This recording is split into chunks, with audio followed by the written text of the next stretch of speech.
Hey guys, it's Minette again. I'm here with another tutorial for Great Impressions rubber stamps. Today I've got this beautiful wedding card that I've made. I'm going to kind of get closer. You can kind of see how I have the sentiment here in the middle, and it's framed by this beautiful image. This sentiment is called F43, Beautiful Forever. It says wishing you both a beautiful forever, so this is the perfect wedding card. And then the floral image that I've used up here is E807, Queen Anne's Lace. And this technique is called bordered sentiment or framed sentiment, and it's so easy to do, and it's such a great technique. And the reason I made this beautiful wedding card is because I wanted to show you a quick and easy wedding card that could be customizable. All you have to do is choose whatever their wedding colors are and rethink it. I did blues because I think it looks really pretty. I don't know anybody getting married quite yet, but hopefully somebody uses these colors in the near future. Anyway, so what you're going to need to get started is just your piece of white cardstock that you're going to use for your stamping.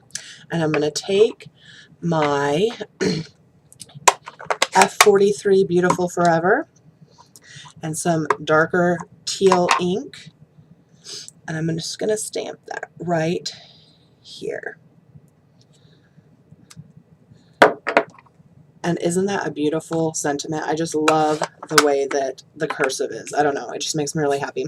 And then what you're going to do is you're going to either take a score pal, or I just use my handy dandy Cricut cutter, and you're going to take your piece of paper and you're going to flip it over, and you're going to kind of look and see. I can kind of see through where it's at.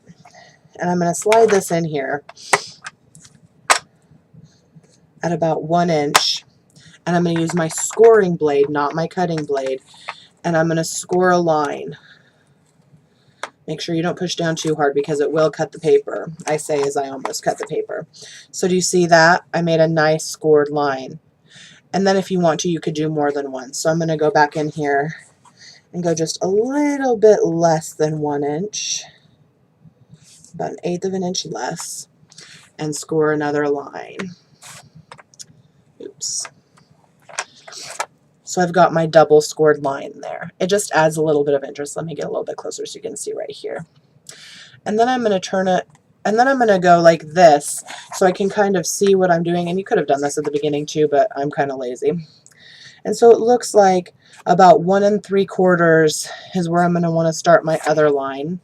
So I'm going to flip it back over, go to 1 3/4, do my line there, and then 1 5/8, and do another scored line there.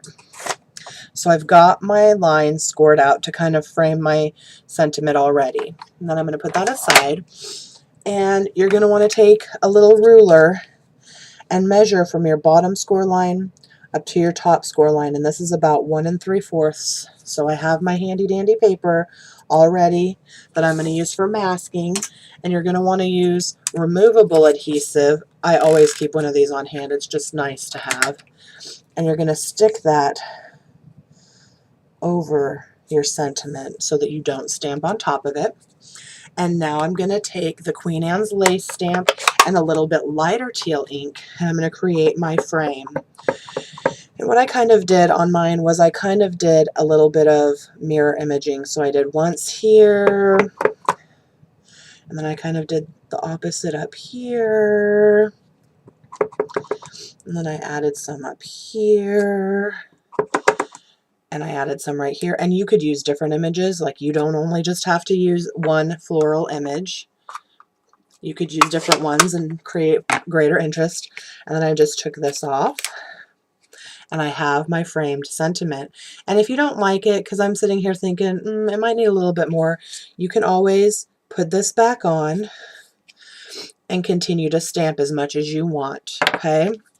And then what I did after that was I took another piece of paper that's the darker teal color to just kind of layer it on. And so I created my little matted portion of my card. And then going back to the original card, I stuck it onto my card front and I added 3 different colors of liquid pearls and then some sticky back pearls to give it a little bit more dimension. And I think that that is the quickest, simplest, and most elegant wedding card you could give. You could also use this for a birthday card for a friend. You could use it for Christmas and do maybe some holly or something come off. You let your imagination go wild.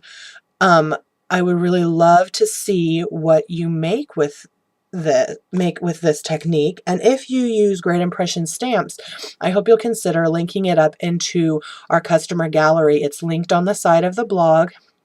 And what we're going to do is later on this year, everybody who links up is going to be entered into a couple of different drawings that we're going to do in December. So get out your Great Impression stamps, show us what you can do with this technique, link it up into our customer gallery. We'll leave you some love, and later on, hopefully it'll win you some stamps.